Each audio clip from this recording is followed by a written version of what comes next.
Hello student, welcome to এআরএন tutorial. আমি তোমাদের Bikramjit sir.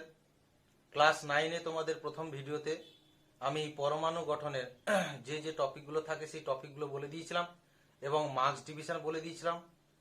এবং ফার্স্ট টপিক যেটা ছিল পরমাণু সম্পর্কে ধারণা, সেই সম্পর্কে আমি বলে দিয়েছিলাম। এখন আমি চলে যাব নেক্সট টপিকে। সেটা হচ্ছে ইলেকট্রন, প্রোটন, নিউট্রন আবিষ্কার হওয়ার পরে যে রেজাল্টটি বেরোলো সেটা হচ্ছে এরকম, তোমাদের স্ক্রিনে দেওয়া আছে, দেখতেই পাচ্ছ। যে আগের ক্লাসে যেটা বলেছিলাম যে পরমাণুর যে স্থায়ী কণা তিনটি আছে, সেটা হচ্ছে ইলেকট্রন, প্রোটন এবং নিউট্রন। তো ইলেকট্রন, প্রোটন, নিউট্রন আবিষ্কারের পরে তার যে মেন রেজাল্ট যেটা এসছে সেটা হচ্ছে এরকম। ইলেকট্রন আবিষ্কার করেছিলেন জে থমসন 1898 খ্রিস্টাব্দে, এবং তার চিহ্ন কিভাবে দেওয়া হয় তোমাদের স্ক্রিনে দিয়ে দেওয়া হয়েছে। এবং তার ভর যেটা বেরিয়েছে 9.108 ইন্টু 10⁻31 কেজি, এবং তার আধানও বলে দেওয়া হয়েছে -1.602 ইন্টু 10⁻19 কুলম, এবং ব্যাসার্ধও বলে দেওয়া হয়েছে 2.8 ইন্টু 10⁻15 মিটার। তো এরকম ভাবে প্রোটনের ক্ষেত্রেও একইভাবে বলে দেওয়া হয়েছে এবং নিউট্রনের ক্ষেত্রেও তোমাদের স্ক্রিনে দিয়ে দেওয়া হয়েছে, তোমরা দেখতে পাচ্ছ। তো এই রেজাল্টটা যেটা এসছে, এই রেজাল্ট থেকে আমি আরেকটা রেজাল্ট যেটা দেখতে চাইছি সেটা হচ্ছে এরকমই, যে ইলেকট্রনের ভর প্রোটন এবং নিউট্রনের তুলনায় কিন্তু কম। তো সেই কারণে স্বাভাবিকভাবেই যে ইলেকট্রন প্রোটনের চারিদিকে ঘুরে বেড়াবে, অর্থাৎ ভরের যে সমস্ত কণার ভর কম হয়ে থাকে তারা অবশ্যই গতিশীল হতে পারে। সেই কারণেই প্রোটনের চারিদিকে ইলেকট্রনটা আবর্তন করবে। তো আমরা পরবর্তীকালে দেখব যে পরমাণুর মডেল, আমরা আজকের এই ভিডিওতে দেখব যে বিভিন্ন বিজ্ঞানী পরমাণুর মডেল কিভাবে দিয়েছেন, পরমাণুকে কিভাবে তারা দেখছেন, বা আলটিমেটলি লাস্ট পর্যন্ত আমরা পরমাণুকে কিভাবে দেখব সেই সম্পর্কে আইডিয়া আমি আজ এই ভিডিওতে দেব। প্রথম পরমাণু মডেল সম্পর্কে ধারণা দেন হচ্ছে জে থমসন। তিনি পুরো পরমাণুটাকে একটি ধনাত্মক তড়িদাহিত গোলক হিসাবে ধরেছেন, এবং সেই ধনাত্মক তড়িদাহিত গোলকে সর্বত্র সমানভাবে যেখানে সেখানে ইলেকট্রনকে পুডিং আকারে, অর্থাৎ তরমুজে যেমন যেখানে সেখানে বীজ বপন থাকে বা বীজ থাকে, তো সেরকম ভাবেই বীজটাকে ইলেকট্রনের সঙ্গে কল্পনা করেছেন এবং পুরো এই তরমুজের গোলকটাকে তিনি ধনাত্মক তড়িদাহিত কণা হিসাবে তিনি দেখেছেন। তো সমানভাবে কথাটা কেন ইউজ করা হয়েছে এখানে? এই কারণে ইউজ করা হয়েছে যে পরমাণু কিন্তু নিস্তড়িত অবস্থায় থাকে। যেহেতু একটু আগেই আমরা দেখলাম যে প্রোটনটি পজিটিভ তড়িদাহিত কণা এবং ইলেকট্রন একটি ঋণাত্মক তড়িদাহিত কণা। তো সেই কারণে ধনাত্মক তড়িদাহিত কণা এবং ঋণাত্মক তড়িদাহিত কণা সংখ্যা কিন্তু সমান হতে হবে, তবেই কিন্তু একটি পরমাণু নিউট্রাল বা প্রশমিত হবে। তো তিনি এই মডেলটা দিয়েছেন, সেখানে ছবি এঁকে দিয়েছি, তোমরা দেখতে পারো, এবং বলেছেন যে পরমাণুতে ধনাত্মক ও ঋণাত্মক তড়িদাহিতের পরিমাণ সমান, যার ফলে পরমাণু সামগ্রিকভাবে তড়িৎ নিরপেক্ষ হয়। এরপরে রাদারফোর্ডের পরমাণু মডেল এলো, যেটাকে নিউক্লিয় মডেল হিসাবেও বলা হয়ে থাকে। তিনি কি বললেন? তিনি বললেন যে থমসন যে মডেলটা দিয়েছেন তার অনেক ত্রুটি আছে, এবং সেটা প্র্যাকটিক্যালি দেখা গেছে। এটা তোমাদের এই ক্লাসে নেই, 11-এ আবার আমরা জানবো ডিটেলসে জিনিসটা। তো তিনি ত্রুটিগুলো সংশোধন করে কিছুটা বললেন যে এরকম, যে তিনি পরমাণুকে দুটো পার্টে ভেঙেছেন। একটা হচ্ছে কেন্দ্রে থাকে খুব ক্ষুদ্র অংশেও কেন্দ্রে থাকে নিউক্লিয়াস, এবং আরেকটি পার্ট থাকে হচ্ছে ইলেকট্রন মহল। এবং নিউক্লিয়াসে কে কেন্দ্র করে ইলেকট্রনগুলি ঘুরে বেড়াচ্ছে একটি বৃত্তাকার কক্ষপথে।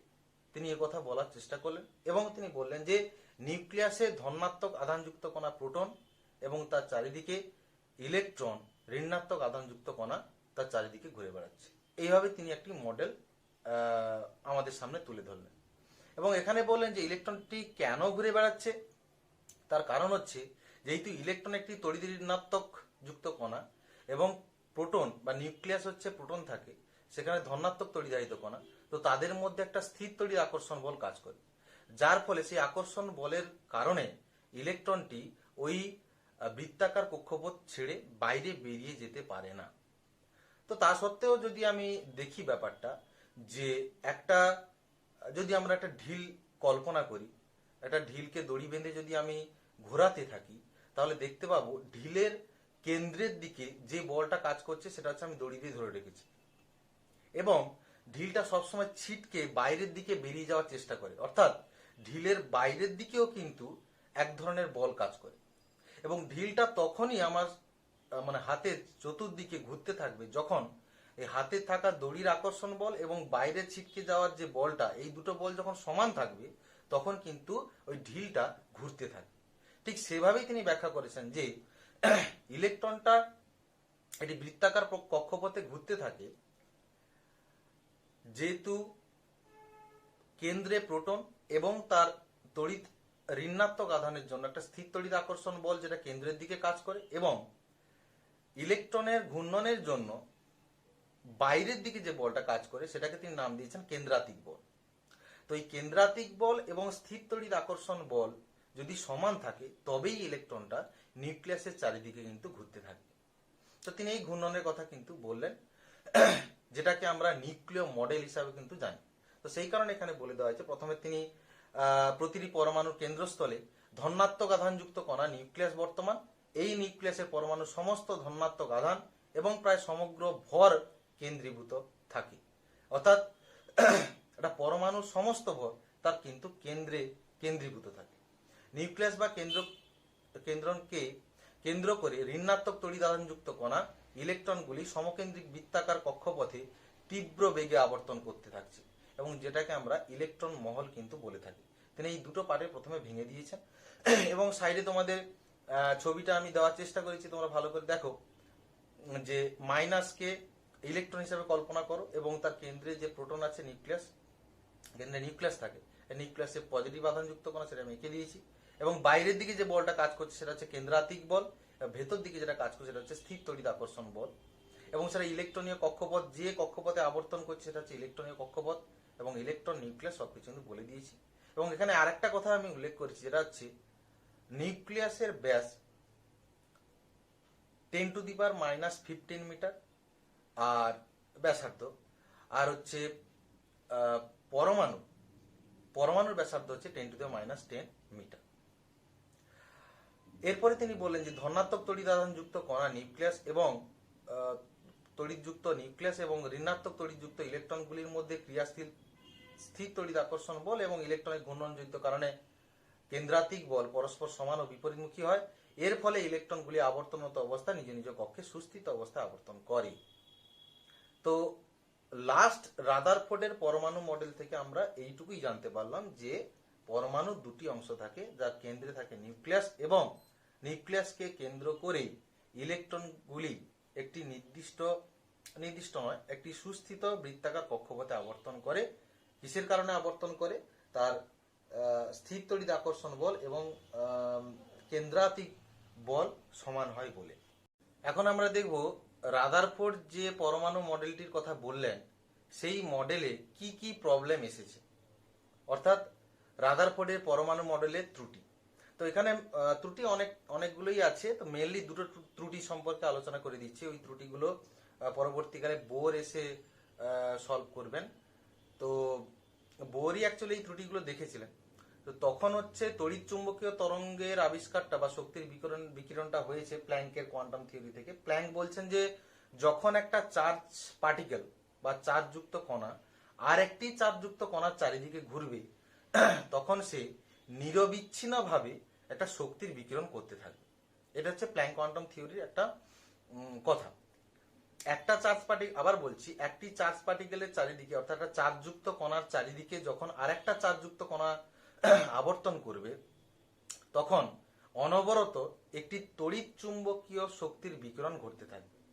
তাহলে এইটা আবিষ্কার হওয়ার পরে যদি রাদারফোর্ডের পরমাণু মডেলটা দেখা যায় তখন দেখা যাবে যে তিনি যে কথা বলেছেন যে নিউক্লিয়াসে প্রোটন থাকে এবং নিউক্লিয়াসকে কেন্দ্র করে ইলেকট্রনগুলি আবর্তন করছে, এবং নিউক্লিয়াসে প্রোটন থাকার কারণে নিউক্লিয়াসটা ধনাত্মক তড়িদাহিত কণা এবং ইলেকট্রন একটি হচ্ছে ঋণাত্মক তড়িদাহিত কণা। তাহলে এখানে দেখো প্ল্যাঙ্কের ওই কনসেপ্টটা কিন্তু কাজে লাগানো যায়। ধনাত্মক তড়িদাহিত কণার চারিদিকে একটি ঋণাত্মক তড়িদাহিত কণা ঘুরছে, অর্থাৎ একটি চার্জ পার্টিকেল বা আধানযুক্ত কণার চারিদিকে আরেকটি আধানযুক্ত কণা কিন্তু ঘুরছে। তাহলে এটাই যদি সত্যি হয় তাহলে অনবরত তড়িৎ চুম্বকীয় একটা শক্তির বিকিরণ হতে থাকবে। আর যদি অনবরত একটা কণা থেকে শক্তির বিকিরণ হতে থাকে তাহলে সে পরপর সুস্থিত হওয়ার চেষ্টা করবে। সুস্থিত হওয়ার চেষ্টা করার জন্য তারা কি হবে, ঘুরতে ঘুরতে ইলেকট্রনটা পরপর শক্তি বিকীর্ণ করতে করতে করতে করতে নিউক্লিয়াসে এসে কিন্তু পড়বে। আর যদি ইলেকট্রনটা নিউক্লিয়াসে এসে পড়ে যায় তাহলে কিন্তু পরমাণু যে মডেলটা রাদারফোর্ড তৈরি করেছিলেন তাহলে ওই পরমাণু মডেল কিন্তু সম্পূর্ণরূপে নষ্ট হয়ে গেল। অর্থাৎ পরমাণুর যে মডেলটা তিনি দিয়েছেন সেই মডেলের কোনো অস্তিত্বই থাকলো না বা স্থায়ী হবে না। তো সেটাই প্রথমে বলা হয়েছে, ধনাত্মক তড়িদাধানযুক্ত নিউক্লিয়াসকে কেন্দ্র করে ঋণাত্মক তড়িদাধানযুক্ত ইলেকট্রন বৃত্তাকার পথে ঘূর্ণায়মান অবস্থায় থাকলে সেগুলি নিরবিচ্ছিন্নভাবে তড়িৎ চুম্বকীয় তরঙ্গ রূপে শক্তি বিকিরণ করে। এর ফলে ইলেকট্রনগুলি ক্রমাগত শক্তি হারানোর ফলে ওপরে নিউক্লিয়াসের মানে ক্রমহ্রাসমান ব্যাসার্ধের কুণ্ডলীর পথে আবর্তন করতে করতে একসময় নিউক্লিয়াসের উপর এসে আছড়ে পড়বে। এর ফলে রাদারফোর্ডের পরমাণু মডেলটা কখনো স্থায়ী হবে না। এটা প্রথম ত্রুটি গেল। নেক্সট ত্রুটি যেটা আসছে সেটা হচ্ছে বিজ্ঞানী নিলস বোর তিনি হাইড্রোজেনের স্পেকট্রা অর্থাৎ হাইড্রোজেনের বর্ণালী নিয়ে আলোচনা করেছেন, মানে এক্সপেরিমেন্ট করেছেন। তো এই এক্সপেরিমেন্টটা ডিটেলসে এখন বলা যাবে না, ক্লাস 11-এ কিন্তু এই ডিটেলসটা বলা হবে, সেই ভিডিওটা আমি দেওয়ার চেষ্টা করব। তো বিজ্ঞানী নিলস বোর হাইড্রোজেন গ্যাসকে নিয়ে এক্সপেরিমেন্ট করে সেখান থেকে বর্ণালী পেলেন এবং বর্ণালীটা দেখা গেছে একটি বিচ্ছিন্ন বর্ণালী। তো বর্ণালী আমরা ফিজিক্সে পড়েছি যে একটা প্রিজমের মধ্য দিয়ে যখন একটা সাদা আলোকে পাস করানো হয় তখন সেটি 7টি বর্ণে আলাদা হয়ে যায়। তো বিচ্ছিন্ন বর্ণালী আর নিরবিচ্ছিন্ন বর্ণালীটা কি আমি এখানে বুঝিয়ে দিই, আমি বোর্ড ইউজ করে বলে দিচ্ছি তোমাদের।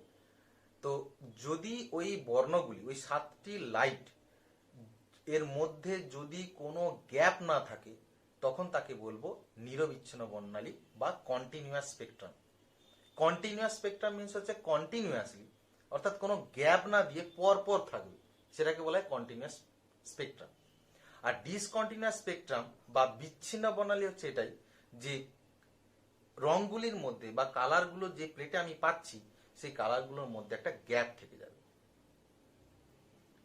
তো এখানে হাইড্রোজেন গ্যাস নিয়ে যখন নিলস বোর এক্সপেরিমেন্ট করে দেখলেন যে ওখানে বিচ্ছিন্ন বর্ণালী পাওয়া যাচ্ছে তখন তিনি অবাক হলেন যে রাদারফোর্ডের পরমাণু মডেল থেকে যেটা আমরা পেয়েছি যদি অনবরত ইলেকট্রন ঘুরতে থাকে এবং সে যদি এইভাবে শক্তি বিকিরণ করতে থাকে এবং সেটা অবভিয়াসলি কন্টিনিউয়াসলি শক্তি বিকিরণ করবে বা নিরবিচ্ছিন্নভাবে কিন্তু শক্তিটা বিকিরণ করবে।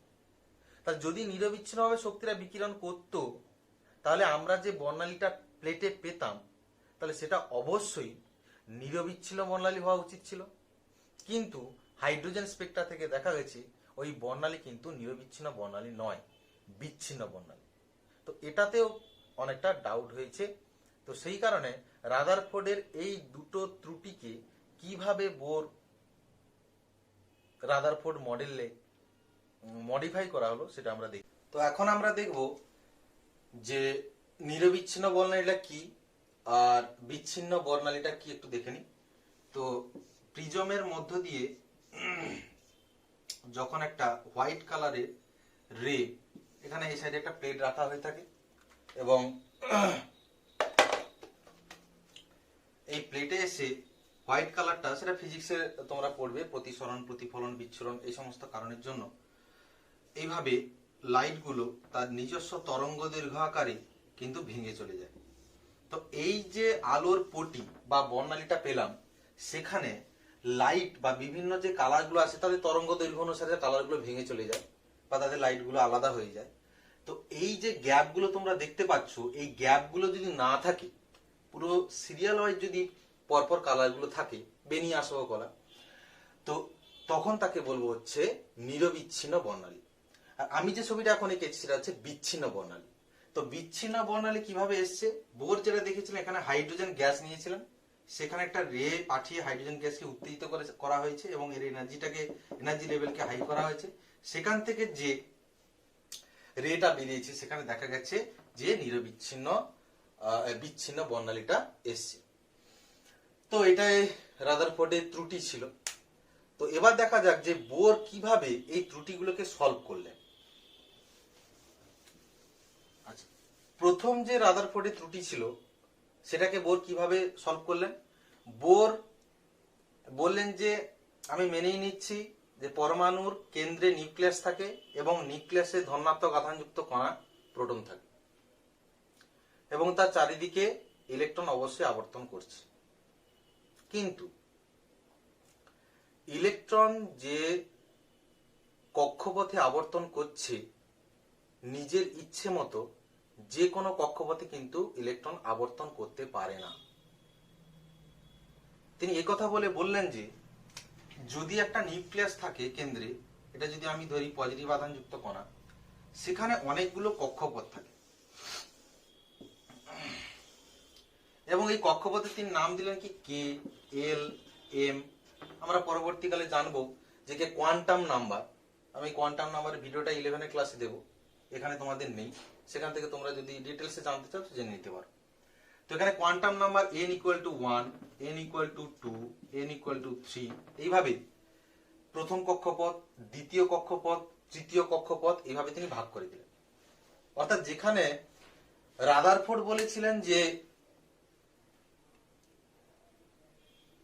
নিউক্লিয়াসকে কেন্দ্র করে ইলেকট্রনটা যে কোনো কক্ষপথে বা যে কোনো ভাবে মোটামুটি বৃত্তাকার কক্ষপথে আবর্তন করে, সেখানে বোর বললেন যে না, একটা নির্দিষ্ট কক্ষপথে ইলেকট্রন কিন্তু আবর্তন করতে পারে এবং সেটা হচ্ছে তার স্থায়ী কক্ষপথ। এবং সেখানে তিনি কি করলেন, যে ইলেকট্রনগুলো তার নিজস্ব কক্ষপথে ঘুরছে তার শক্তি কিন্তু ফিক্সড করে দিলেন। অর্থাৎ ধরা যাক প্রথম কক্ষপথে যে ইলেকট্রনগুলো ঘুরছে তার শক্তি হচ্ছে E1, দ্বিতীয় কক্ষপথে যে ইলেকট্রনগুলো ঘুরছে তার শক্তি হচ্ছে E2, তৃতীয় কক্ষপথে যে ইলেকট্রনগুলো ঘুরছে সেটা হচ্ছে E3। অর্থাৎ তিনি বলতে চাইছেন যে যখন ইলেকট্রনটা একটা নির্দিষ্ট কক্ষপথে ঘুরবে তখন তার এনার্জি কিন্তু ফিক্স থাকবে। ওই কক্ষপথে ঘোরাকালীন সে কোনো শক্তির গ্রহণ কিংবা বর্জন করবে না। তবে এই কথা থেকে আমরা বুঝতে পারলাম যে যদি ইলেকট্রনটা একটা নির্দিষ্ট স্থায়ী কক্ষপথে ঘোরে তাহলে ইলেকট্রনটা কন্টিনিউয়াসলি শক্তি কিন্তু বিকিরণ করবে না। তাহলে এখান থেকে প্রথম যে রাদারফোর্ডের ত্রুটিটা ছিল সেটা কিন্তু সলভ হয়ে গেল।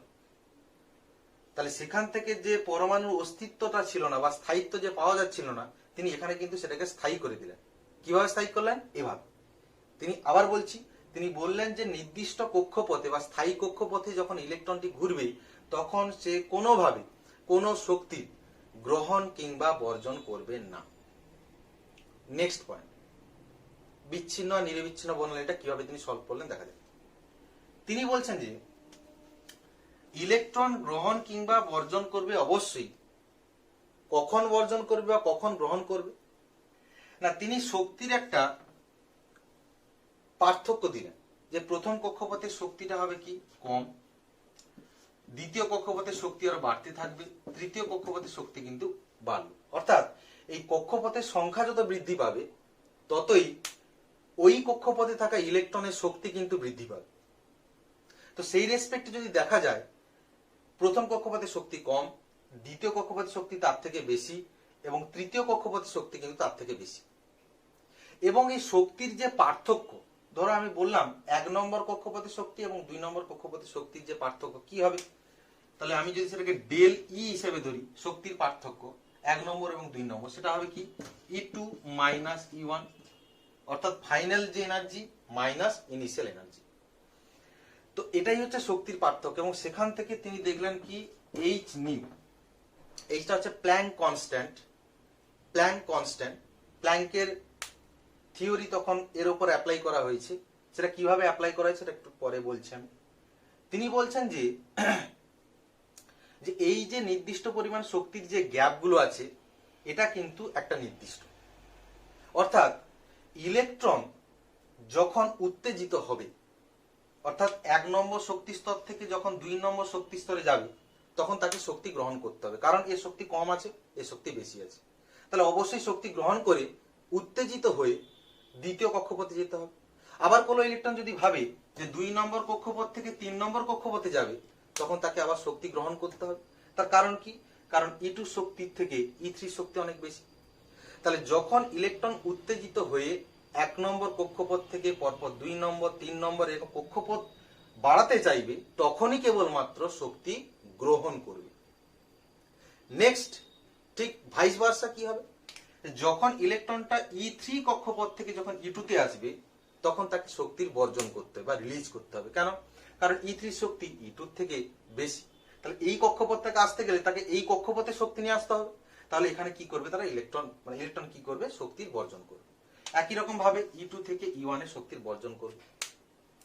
এখানে তিনি বলছেন যে এই যে শক্তির গ্রহণ করা বা বর্জন করা, প্রতিটি কক্ষপথ, একটা কক্ষপথ থেকে আরেকটা কক্ষপথে যখন গ্রহণ বা বর্জন করছে, তার যে এনার্জি বা শক্তির বর্জন বা গ্রহণ, সেটা কিন্তু ফিক্সড। অর্থাৎ একটা ইলেকট্রন যখন জাম্প করে E1 থেকে E2 বা E2 থেকে E1 এ যাবে, সেটা এই অ্যামাউন্টের এনার্জি সে রিলিজ করতে থাকবে। অর্থাৎ একটা প্যাকেট, এনার্জির প্যাকেট হিসাবে কিন্তু এনার্জিটা সে রিলিজ করবে বা শক্তির বর্জন করবে, বা প্যাকেট হিসাবে আবার শক্তি কি করবে? গ্রহণ করবে। তো এটাইকে কোয়ান্টাম থিওরি বলা হয় থাকে। কোয়ান্টাম মানে একটা শক্তির প্যাকেট। কোয়ান্টামলি হচ্ছে ইলেকট্রন শক্তির বর্জন করে শক্তি গ্রহণ করে উত্তেজিত হবে এবং শক্তির বর্জন করে কিন্তু নিম্নতর শক্তি স্তরে তারা আসবে। তো এটা থেকে নিরবিচ্ছিন্ন বর্ণালী আর বিচ্ছিন্ন বর্ণালী কি পাওয়া গেল? যেহেতু একটা শক্তি স্তর থেকে আরেকটা শক্তি, একটা কক্ষপথ আর একটা কক্ষপথের শক্তির ডিফারেন্স আছে বা শক্তির পার্থক্য আছে, সেই কারণে নিরবিচ্ছিন্ন বর্ণালী কিন্তু আমরা পাবো না। তার কারণ একটা প্যাকেট ছাড়লো এনার্জি, সেটা প্লেটে লাইট হিসাবে এলো, আবার E2 থেকে E1 E3 তে গেল, তার প্যাকেটটা ছাড়লো, সেটার জন্য একটা কালার পেলাম। তার মানে মাঝখানে এই কারণেই গ্যাপটা পাচ্ছিলাম যে ইলেকট্রনগুলো যখন নিউক্লিয়াসকে কেন্দ্র করে ঘুরছে, তার নির্দিষ্ট কক্ষপথ তুমি ফিক্সড করে দাওনি। এখন আমি ফিক্সড করে দিয়ে দেওয়ার পরে দেখলাম যে যখন আমি কোয়ান্টাম মেকানিক্স থেকে যেটা জানতে পারলাম যে এনার্জির একটা একটা প্যাকেট প্যাকেট রূপে সে ছাড়ছে, তখন কিন্তু বিচ্ছিন্ন বর্ণালীর ব্যাখ্যা কিন্তু করা গেল। এইভাবে বোর রাদারফোর্ডের দ্বিতীয় ত্রুটিটা কিন্তু সলভ করলেন। তাহলে এইভাবে এখনো পর্যন্ত আমরা পরবর্তীকালে আমরা সোমারফিল্ডের অ্যাটমিক মডেল বা পরমাণু মডেল সম্পর্কে জানবো, সেটা ক্লাস 11-এ আছে। তো এখনো পর্যন্ত আমরা এই বোর রাদারফোর্ডের মডেল নিয়ে আমরা দেখলাম যে পরমাণুকে তিনি কিভাবে ব্যাখ্যা করলেন, এবং তারও ত্রুটি আছে। ত্রুটি বলতে তিনি কেবলমাত্র হাইড্রোজেন পরমাণুকে নিয়ে আলোচনা করেছেন, এবং হাইড্রোজেন পরমাণু আমরা জানি যে কক্ষপথ, যখন আমরা ইলেকট্রন বিন্যাস করবো তখন এই ব্যাপারটা আলোচনা করবো যে হাইড্রোজেনের একটি কক্ষপথ থাকে, তো আমরা নিরবিচ্ছিন্ন বর্ণালী কি করে পাই। তো সেই কোশ্চেনের অ্যান্সারটা আমি তোমাদের ক্লাস 11-এর আমি ওখানে বলে দেবো। তো আরেকটা জিনিস আমরা দেখে নিই, সেটা হচ্ছে এটা যেটা বললাম যে ডেল ই, অর্থাৎ শক্তির পার্থক্য হচ্ছে ই ফাইনাল মাইনাস ই ইনিশিয়াল, অর্থাৎ অন্তিম শক্তি এবং প্রাথমিক শক্তির বিয়োগফল। তো অন্তিম শক্তি প্রাথমিক শক্তি আমি এই কারণেই লিখলাম যে 1 থেকে 2 হোক, 2 থেকে 3 হোক, যদি 1 থেকে 2 এ ইলেকট্রনটা জাম্প করে, তাহলে তার অন্তিম শক্তি হবে E2 আর প্রাথমিক শক্তি হবে E1। যদি 2 থেকে 3 এ যায়, তাহলে অন্তিম শক্তি হবে E3 আর প্রাথমিক শক্তি হবে E2। তো সেই কারণে আমি জেনারেলাইজ করে এটা লিখে দিলাম যে ই ফাইনাল মাইনাস ইনিশিয়াল, বা অন্তিম যে শক্তি মাইনাস হচ্ছে প্রাথমিক শক্তি। তো এটার মান কত হয়ে থাকে? এইচ নিউ, যেটাকে প্ল্যাঙ্ক কোয়ান্টাম থিওরি বলা হয়, কোয়ান্টাম বা এনার্জির প্যাকেট যেটা একটু আগে বললাম, সেটা হচ্ছে এইচটা। তাহলে কি হলো? এটা হচ্ছে প্ল্যাঙ্কের ধ্রুবক বলা হয় এইচটাকে, এবং তার মান একটা নির্দিষ্ট 6.626 ইন্টু 10⁻34 ইউনিট হবে জুল সেকেন্ড। এবং নিউটা কি? নিউ হচ্ছে কম্পাঙ্ক বা ফ্রিকোয়েন্সি বলা হয় থাকে, যে শোষিত বা বর্জিত যে এনার্জি বা শক্তিটা, সেটা একটা বিকিরণ আকারে বা তরঙ্গ দৈর্ঘ্য মানে তরঙ্গাকারে বিস্তার লাভ করে। সেই জন্য তরঙ্গের আমরা কি জানি? তরঙ্গ দৈর্ঘ্য থাকে, ফ্রিকোয়েন্সি বা কম্পাঙ্ক থাকে। তাহলে সেই কম্পাঙ্কের উপর নির্ভর করে এই ডেলিটা কিন্তু ডিপেন্ড হবে, এবং ডেলির মানটা আমরা কিন্তু পরবর্তীকালে বের করতে পারবো। তো আজকের ভিডিওতে আমরা পরমাণু মডেলের লাস্ট বোর রাদারফোর্ড পরমাণু মডেল সম্পর্কে জানলাম, এবং সেখানে এইভাবে একটা পরমাণুর কক্ষপথ বা স্থায়ী কক্ষপথ সম্পর্কে আমরা জানলাম। নেক্সট ভিডিওতে আমরা পরমাণুর ইলেকট্রন বিন্যাসের জন্য যা যা লাগে সেটা করে তারপর ইলেকট্রন বিন্যাসটা আমরা শিখব। তাহলে আজকের এই পর্যন্তই। তোমরা সবাই ভালো থেকো।